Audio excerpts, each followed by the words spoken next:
నమస్కారం. నా పేరు పేట చిరంజీవి, శ్రీకాళహస్తి నియోజకవర్గం, జనసేన పార్టీ. మన భారతదేశంలో 1947 ఆగస్టు 15న మనకి స్వాతంత్రం రావడం జరిగింది.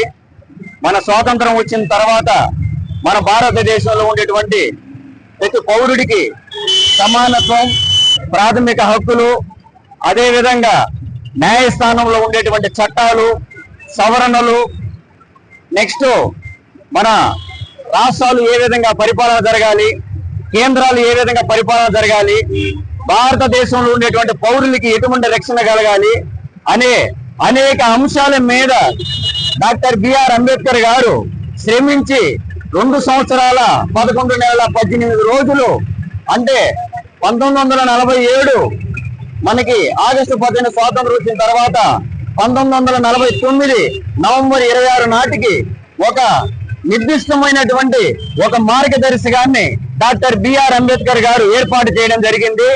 ఆ మార్గదర్శకమే మనకి భారత రాజ్యాంగం పిలువబడింది.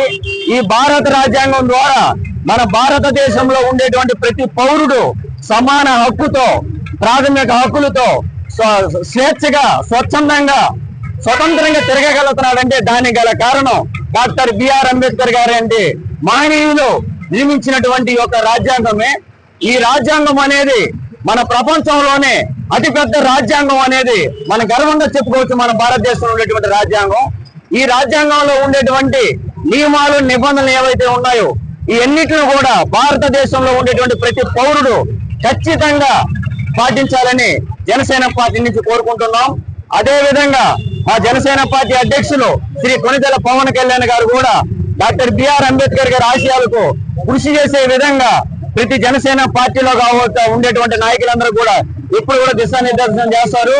కనుక పవన్ కళ్యాణ్ గారి ఆశయాల కోసం, అదే విధంగా డాక్టర్ బిఆర్ అంబేద్కర్ గారి ఆశయాల కోసం ఖచ్చితంగా మా వంతు ఇదిగా మేము కృషి చేస్తామని ఈ సందర్భంగా తెలియపరుస్తున్నాం.